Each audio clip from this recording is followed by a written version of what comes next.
করতে চান না যে সুখদেব গোস্বামী একটু হতে পারে না, 16 বছরের যুবক, তার কাছে বলি তুমি তোমার মার কাছে জিজ্ঞাসা করো, তোমার খাওয়া একটু করা হলে পায়খানা ক্লিয়ার করতে তাই কত কষ্ট হয়, তাই তোমার মতো একটা 3.5 কেজি 4 কেজির মতো একটা বাচ্চা মা তার 4 আঙ্গুল দরজা দিয়ে পৃথিবীতে আনছে, তার কত কষ্ট হয়েছে না? তোমার মতো সন্তানটাই 4 কেজির একটা সন্তান ওই দরজা দিয়ে আসতে পৃথিবীতে যদি আসতে পারে, তাহলে সুখদেবের মতো সন্তান ওই 16 বছরের সন্তান সূক্ষ্ম দেহ নিয়ে পৃথিবীতে প্রকাশ পেতে পারে কিনা? হবে কিনা? বিশ্বাস আছে কিনা? তাদের বিশ্বাস আছে? হাত তুলুন তো। রাধে রাধে। বিশ্বাস আছে? এটা সনাতন ধর্ম, গল্পের ধর্ম না। জোর করি ধর্ম করাবো না, জোর করি আপনার ঘরে ধর্ম চাপাবো না। আপনার কোটি জন্মের স্বীকৃতি, সনাতন ধর্মে আপনি জন্মগ্রহণ করতে পারছেন, এটাই আপনার ধর্ম। বহুত জন্মের পঞ্জিত ফলম হেন জন্ম লাভ হয়তো, বহু বহু জন্মের স্বীকৃতির ফলে সনাতন ধর্মে আপনার জন্ম হয়েছে। 1-2 জন্মের স্বীকৃতিতে নয়, বহু বহু জন্মের স্বীকৃতির ফলে সনাতন ধর্মে আপনার জন্ম হয়েছে। আজকে সুখদেব মাতৃগর্ভে বসে, মায়ের কর্ণদ্বারা মাতৃগর্ভে বসে, পিতা বলছে হরিকথার গর্ভে বসে হরিকথা শ্রবণ করে করে উনি ভাবছে, আর আমি মায়ামহ জম্বুদ্বীপে যাব না। আর আমি যদি এখনই প্রকাশ পাই, তাহলে পিতা বোধ হয় আর হরিকথা বলবে না, আমি আর এই অমিয় কথার খুঁজে কোথাও পাবো না।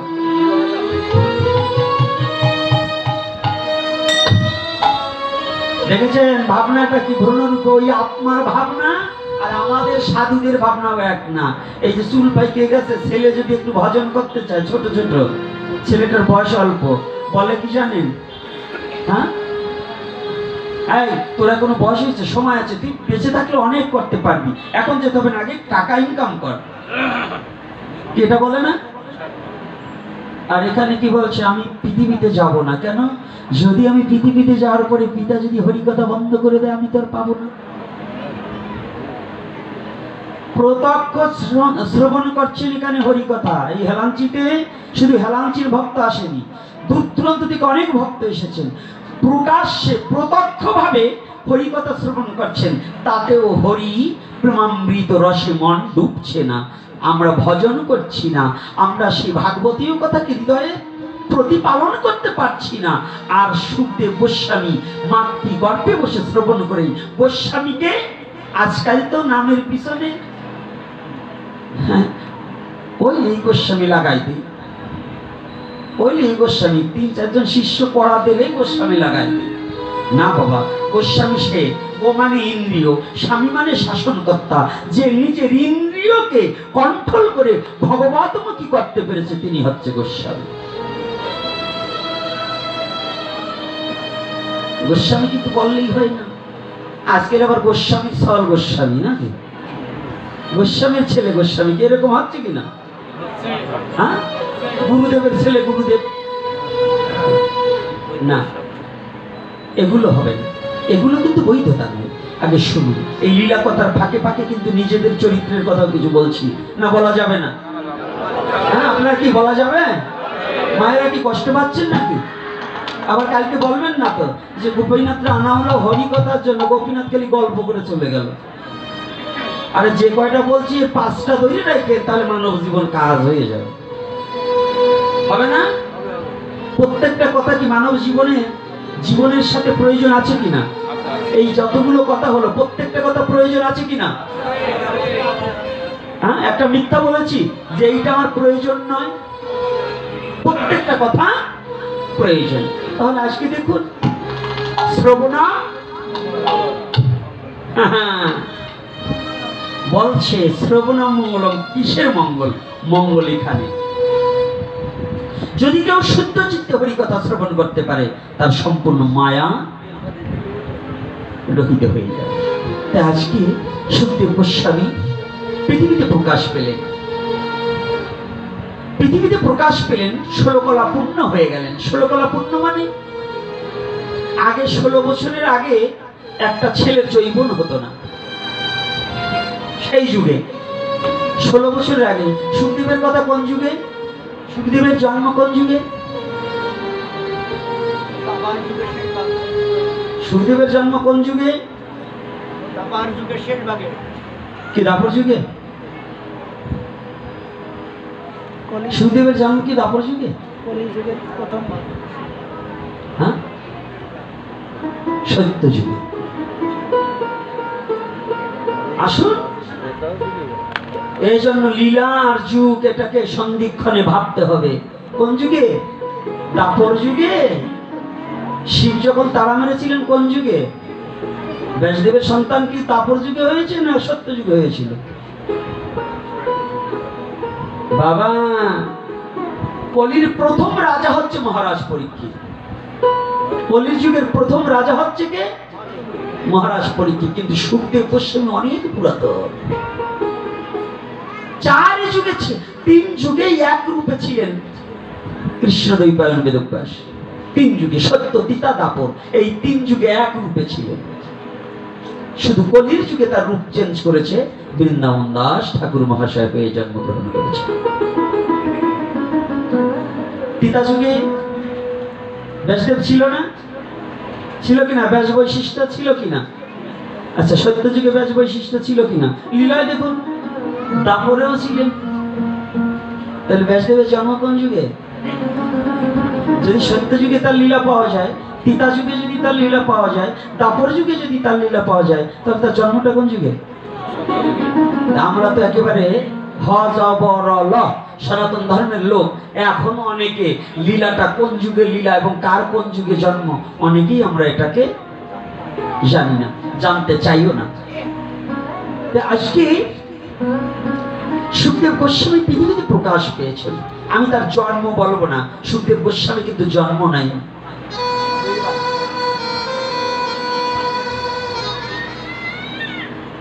ব্যাসদেবের জন্ম হয়েছে, কিন্তু সুখদেব গোস্বামীর জন্ম হয়নি। সুখদেব কোন জড় রজবীজের জন্ম নয়।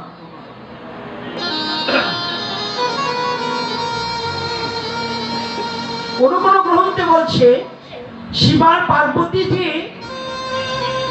হরিকথা বলছিল, সেই হরিকথার প্রেম স্বরূপী হচ্ছে শ্রীল সুখদেব গোস্বামী প্রভুপাদ। এত সহজ নয়।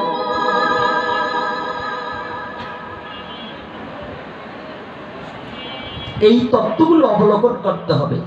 এই কথাগুলো প্রতিটা যুবক যুবতী হৃদয়ে ধারণ করতে হবে। প্রতিটা সনাতনীর এই তত্ত্বটাকে হৃদয়ে মাঝে অবগত হতে হবে যে কি বলছে শাস্ত্র, কে বলছে সনাতন ধর্মের শাস্ত্র। একজন পণ্ডিত দাঁড়িয়ে দেখাক যে সনাতন ধর্মে ভুল সিদ্ধান্ত আছে, শাস্ত্রে কি আর মিথ্যা শিখায় সকল শান্তির মূল, শয়তান যাদের চাপড়ো ঘাড়ো গাইল তারা ভুল। সনাতন ধর্ম বুঝতে হলে একটু জ্ঞানী হওয়ার দরকার আছে। শুধু পণ্ডিত হলে কাজ হবে না, শুধু শাস্ত্র পড়লে কাজ হবে না। সৎ সঙ্গ, সাধু সঙ্গ করে করে শাস্ত্রকে জেনে নিতে হবে।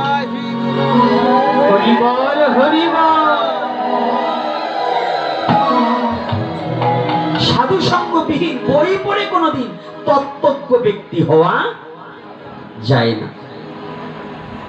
বইতে লেখা আছে চিনি চিনি চিনি,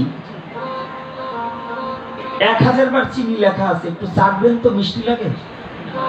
কেন লাগে না? ওই যে অরিজিনাল চিনি না, ওইটা লেখা চিনি। তত্র বই পড়ে পড়ে, এই গীতা ভাগবত বইয়ের আকারে যা আছে পড়ে পড়ে কোনোদিন জীবনে তার মুক্তির পথ খুঁজে পাবে না, যদি কোনোদিন সাধুগুরু বৈষ্ণবের কৃপা তার প্রতি বর্ষিত না হয়। কোনোদিন গ্রহণ করে মুক্তি পেতে পারবে না।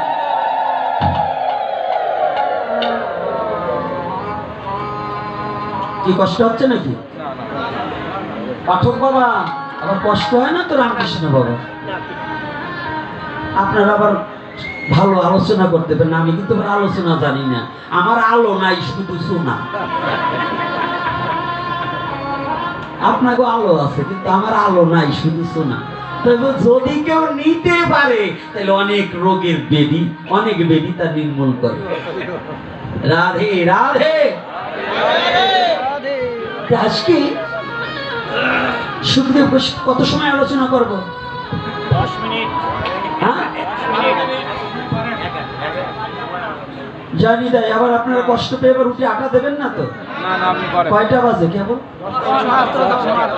10টা বাজে। আরে তোমারও তো 3 মিনিট হলেই ভালো হয়। এরা এত কষ্ট করে আসছে, জানো সাইকেল চালিয়ে আসতে কত কষ্ট হয়? কি বাবা এই অন্ধকারের মধ্যে কত কষ্ট করে আসছে? না বাবা, ওরা যাই বলুক, দ্বিতীয় কম দেবো না, কিন্তু পাত্র যদি না হয় পথে পড়িয়ে গেলে আমার কিন্তু দোষ। জয় শ্রী রাধে। আরে রসিকতা কি করতে হয়? যার আনন্দ নাই তার গোবিন্দ নাই, যার হৃদয়ে আনন্দ না থাকে তার গোবিন্দ থাকে নাকি? আনন্দম গোবিন্দম, যার আনন্দ আছে তার গোবিন্দ আছে। আজকে পরীক্ষিতের কথা বলতে বলছে তো, পরীক্ষিত কি বিষয়বস্তু, পরীক্ষিতকে বলবার আগে সুখদেবকে বলতে হয়, নাহলে পরীক্ষিতের খুঁজে পাওয়া যাবে না। বাবারে চিনতে হলে আগে মারে চিনতে হয়। যার মার সাথে যার সম্বন্ধ না আছে তার বাবার সাথে সম্বন্ধ নাই আছে। হ্যাঁ, এই জন্য লালন সাইজি কি বলছে, নিগুম বিচারে সত্য তাই গেল জানা, মায়েরে ভজিলে পাবি বাবার ঠিকানা। তুমি ভগবান ভগবান করে মারো না, ভগবানকে পেতে হলে ভক্তের সঙ্গ ছাড়া ভগবানের সঙ্গ করতে চাইলে হবে না। রাধে রাধে। দেখছেন কায়দাটা কি? এত এত গুড় আধা কেজি না, একটু বেশি হতে পারে। তো এইবার যখনই সুখদেবের পৃথিবীতে প্রকাশ হয়েছে, যারাই ব্যক্ত করবেন সুখদেবকে জন্ম বলা যাবে না। এই যে আজকে আমরা বলি কৃষ্ণের জন্মাষ্টমী, এটা গেও বাংলা ভাষা, কিন্তু কৃষ্ণের জন্মাষ্টমী নয়, কৃষ্ণের আবির্ভাব তিথি, রাধারানীর আবির্ভাব তিথি, কৃষ্ণের আবির্ভাব তিথি। আরো একটা জিনিস আমি জানিয়ে দেই, গত পাঠেও বলেছি, আজকের পাঠেও বলি, কথাটা মনে পড়েছে। লীলাকে ওখান থেকে বলবো, আমি লীলা বাদ দিয়ে যাব না। দেখবেন যত কথা বলি আবার ওখান থেকে শুরু করবো, দেখবেন মিলিয়ে দেখবেন ওখানে একটাও ভগবান যেন কেটে না দেয়, ঘুরে আবার ওখান থেকে শুরু করব। এই রাধা অষ্টমী থেকে তো ভাগবত শুরু হয়েছে না, তাই না? আচ্ছা, রাধা অষ্টমী আমাদের মধ্যে দুটো মতপূর্ণ আছে, কেউ অর্ধবেলা করেছে আর কেউ পূর্ণবেলা করেছে উপবাস, নাকি এরকম আছেন? অর্ধেক বেলা আছেন কি না? অনেকেই আছেন অর্ধেক বেলা রাধা অষ্টমী, রাধা বেলা মোটেই না। এটা ভুলেও কখনো করবেন না। আমরা বিদেশি ইংরাজ নয়, আমরা মহাপ্রভুর দেশের লোক। রাধারানী কোনো অর্ধ নয়। চৈতন্য চরিতামৃত খুলে দেখতে হবে। চৈতন্য চরিতামৃতে বলছে রাধা পূর্ণ শক্তি, কৃষ্ণ শক্তিমান, দুই বস্তু এক হয় শাস্ত্রের প্রমাণ। তা রাধারানী যদি পূর্ণ শক্তি হয়, কৃষ্ণ যদি শক্তিমান হয়, আসতে কৃষ্ণ যদি শক্তিমান হয়, তাহলে কৃষ্ণের জন্মাষ্টমী বলেন কিংবা কৃষ্ণের আবির্ভাব তিথি যদি পূর্ণাঙ্গ বেলা হয়, তাহলে রাধারানীর অর্ধ বেলা হবে কেন? কি হতে পারে? এই বোকামিটা না করাই বাঞ্ছনীয়। আমি চরণে হাত রেখে বলছি, ওই কারো কথা মতো আগে আমাদের মহাজনরা কি বলছে, সর্বস্বামী কি বলছে, সর্বস্বামীর সিদ্ধান্তবাদের মধ্যে রাধারানীর উপবাস অর্ধ বেলা নেই। এটা হয়তো পরে কোন কোন মহাজন তার শিষ্যদের বাঁচাবার নিমিত্তে কিছু কিছু পথ অবলম্বন করছে, তবে আমাদের জন্য নয়। কি কথাটা বুঝতে পারছি? এরপর থেকে রাধা অষ্টমী আসলে আমরা কি পূর্ণাঙ্গ বেলা উপবাস করবো না অর্ধেক বেলা করবো? হ্যাঁ, পূর্ণ বেলা। পূর্ণ বেলা রাধা অষ্টমী, কিন্তু অর্ধ বেলা করা যাবে না। একাদশী নিয়ে এত কথা বলবো না, একাদশী নিয়ে বহু চিল্লাইছি, আর বললে কোনো লাভ নাই। রাধা একাদশীর টাইম না, ওই টাইম বাধা না, ওই একাদশীর মতো করে করতে হবে। কিন্তু টাইম বলা যাবে না। ওই ব্রতটা, একাদশীর ব্রত যেমন পরের দিন পালন, রাধা অষ্টমীর তদ্রূপ পরের দিন পালন। 12টার পরে অভিষেক হলেও চরণামৃত আস্বাদন করতে হবে, কিন্তু অন্ন আদি পঞ্চশস্য গ্রহণ করা। জয় শ্রী রাধে। যাক, এইবার আবার ঘুরে আসি। প্রকাশ, জন্ম, রজবীজে হয় জন্ম, পিতা মাতার মিলনে হয় জন্ম, আর সিনু বায়ু গর্ভা হয়, তিনি কিন্তু আবির্ভাব। ছিল সুখদেব গোস্বামী কিন্তু বায়ু গর্ভ অঋতুতে। প্রতিটা নারী ঋতু ছাড়া কিন্তু সন্তান সম্ভব হতে পারে না, কিন্তু মা গীতাচি ঋতুবিহীন শুধু উরুতে চুলকানি দিলে নোকের আঁচড় লেগেছে, রুধির ধারা বইয়েছে, তাহার ধারা বায়ুগর্ভ অবস্থায় সুখদেব বায়ুর দ্বারা ভিতরে প্রবেশ করেন। এজন্য শ্রীল সুখদেব গোস্বামী প্রভুপাদ কিন্তু সাধারণ মানুষের সাথে তুলনা করা যাবে না। রাধে চোখ বোঝো কেন মা? তুলসীর পাতা অনেক হয়েছে, দুটো লাগাই দেবো।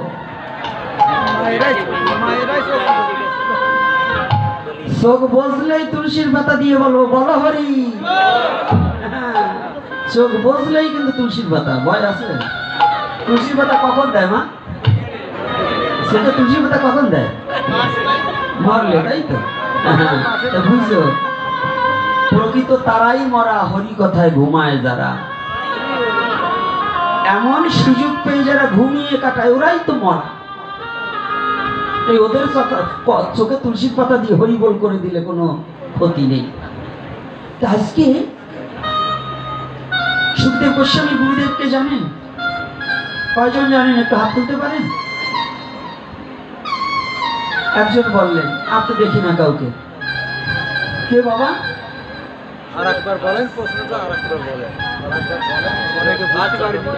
সুখদেব গোস্বামী গুরুদেব আমার পাঠে অনেক জায়গায় বলা আছে, আর সেইখান থেকেই রামকৃষ্ণ ধরছে।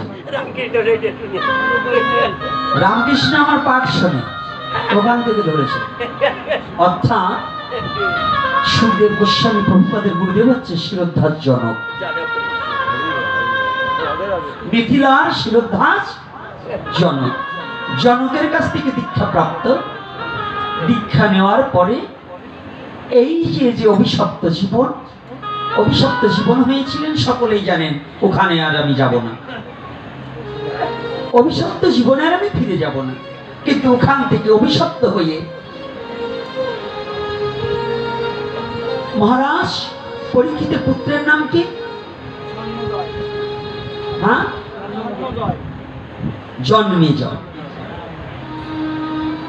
জন্মেজয় তখন কিন্তু রাজা হওয়ার উপযুক্ত পাত্র না।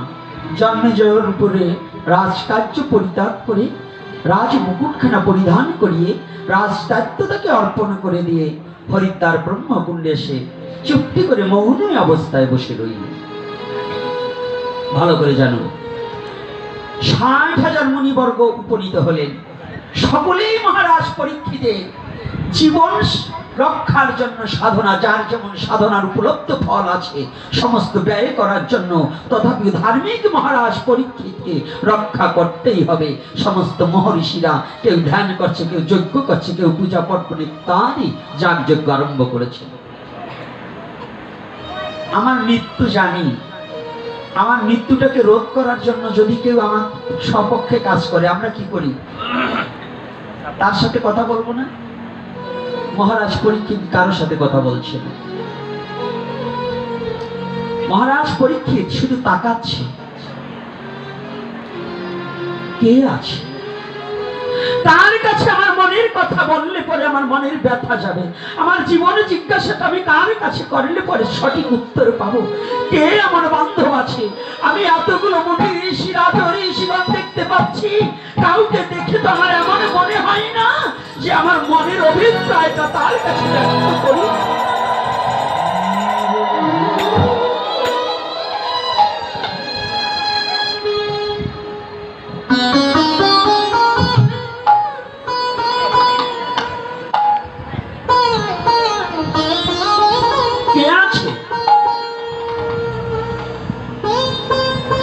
একটিবার যদি কেউ থেকে থাকো, ওগো, যদি কেউ আমার মনের ব্যথা বোঝার মতো একজন ব্যক্তি থেকে থাকো, কৃপা করে এসে একটিবার আমাকে দেখা দাও, দেখা দাও। আজ বড় সংকটে পড়েছি, আমাকে সংকট হতে মুক্তি করার জন্য একটিবার এসে আমাকে দেখা দাও।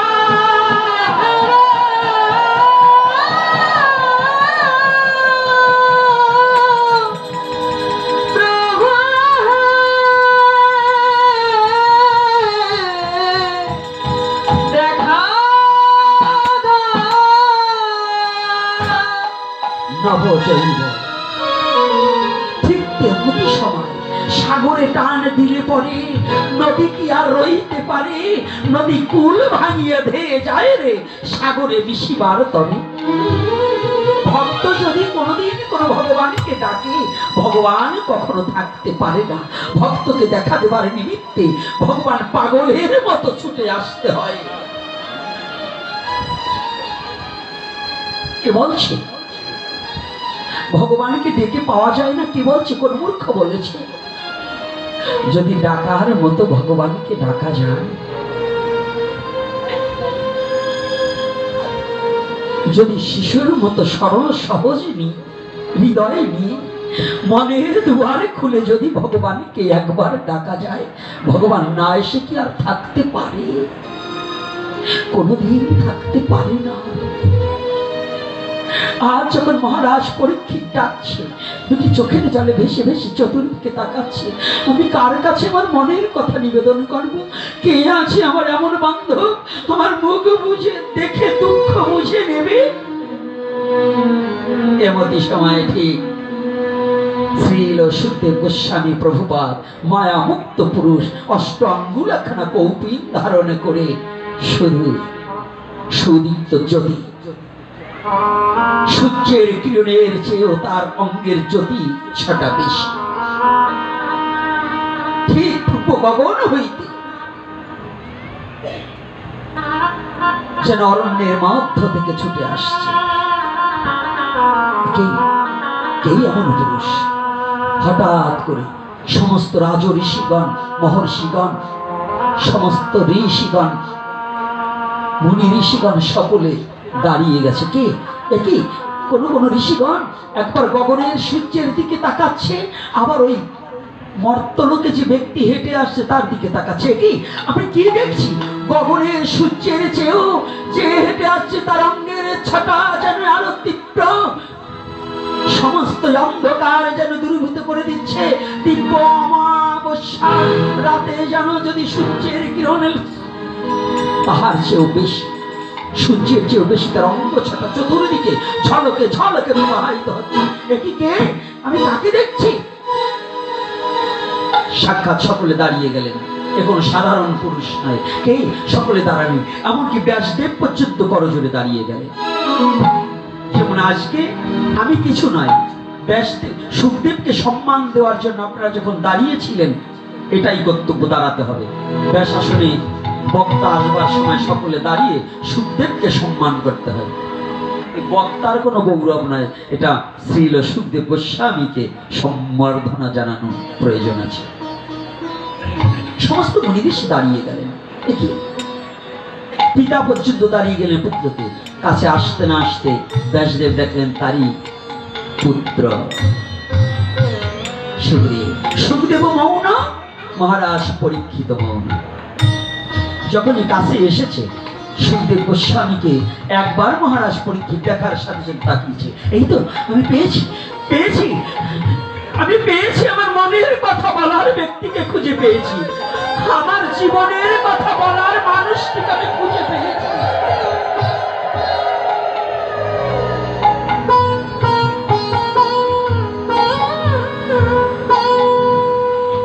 পৃথিবীর কলির যুগের পৃথিবীর প্রথম রাজা মহারাজ পরীক্ষিত, সুবর্ণময় দেহখানা। সুখদেব গোস্বামীকে দেখার সাথে সাথে ধুলায় ধূসারিত হয়ে একেবারে ষষ্ঠাঙ্গে প্রণাম করেছে। ষষ্ঠাঙ্গে প্রণাম করে দুটি হাত করজোড়ে গায়ে যে উত্তরীয়খানা ছিল অশ্বত বৃক্ষের নিচে, ও উত্তরীয়খানা পেতে দিয়েছে। মুনিবর, মুনিবর,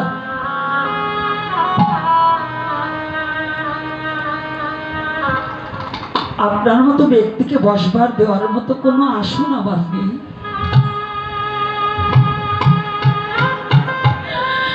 করুণা করে আপনাকে ডেকে আনতে পারিনি, আপনি করুণা পরবশ হয়ে আপনি ছুটে এসেছেন, করুণা করে এসেছে। যখন এসেছে আপনি কৃপা করে একটিবার আসন পরিবেশন করুন। আমার কি আছে যে কোন আসনে আপনাকে বসতে দেব?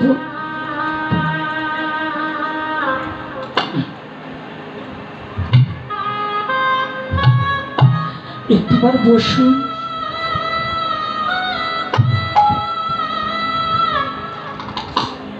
মনিবার, কেউ না জানুক, আপনি জানেন। কেউ না জানুক জগতে, আপনি জানেন।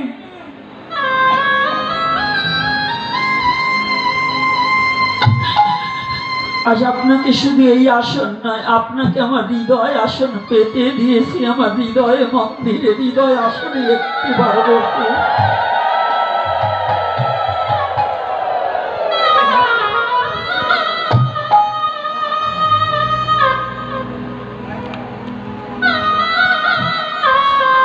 আমার হৃদয় আসনখানা উপবেশন করুন। আপনার নিকটে, আপনার অপেক্ষায় আছি।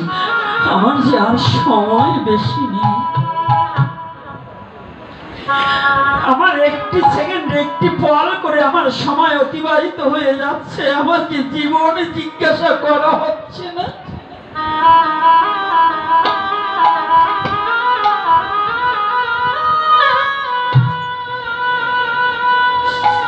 আমার সময় অতিবাহিত হয়ে যাচ্ছে। আপনার মতো সাধু সঙ্গ করার সময় আমার আর সময় বেশি নেই, আর বোধহয় হবে না।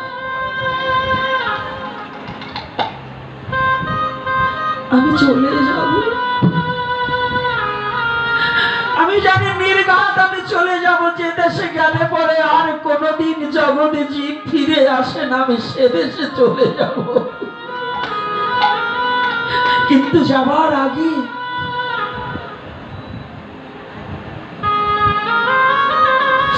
আমার একটা মাত্র কথা, কৃপা করে শ্রবণ করুন। সুদেব গোস্বামী বসেছে, বলুন। রাজা নিজে হাতে সুদেব গোস্বামীর পদ প্রক্ষালন করলেন। সহস্তে পদ প্রক্ষালন করে, পদধক আস্বাদন করে বিনয় বচনে বলছে, মনিবার, আসন্ন মৃত্যু ব্যক্তির কি কর্তব্য?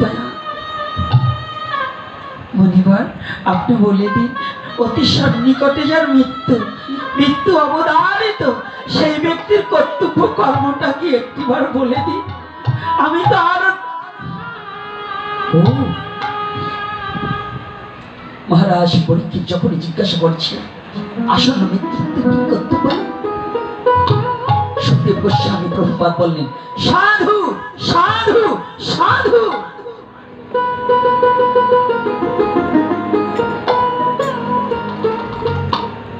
মহারাজ পরীক্ষিত দৌড়ে গিয়ে বললেন, না না না, আপনি কি বলছেন মনিবর? সাধু কাকে বলছেন? অভিশপ্ত জীবনে কোনোদিন সাধু হওয়া যায় না। আপনি আমাকে সাধু বলছেন? না না না, আমি তো সাধু হতে পারিনি, আমার তো অভিশপ্ত জীবন। বলছে, মহারাজ, হরিণীর নাভিতে কস্তুরী জন্মায়, নিজের নাভির কস্তুরীর ঘ্রাণে হরিণী বনে বনে ঘুরে বেড়ায়, ছুটে বেড়ায়, কিন্তু নিজের নাভিতে যে কস্তুরী হয়েছে, হরিণী যেমন সন্ধান জানে না, আপনি যে কখন সাধু হয়েছেন আপনি নিজেও জানেন না।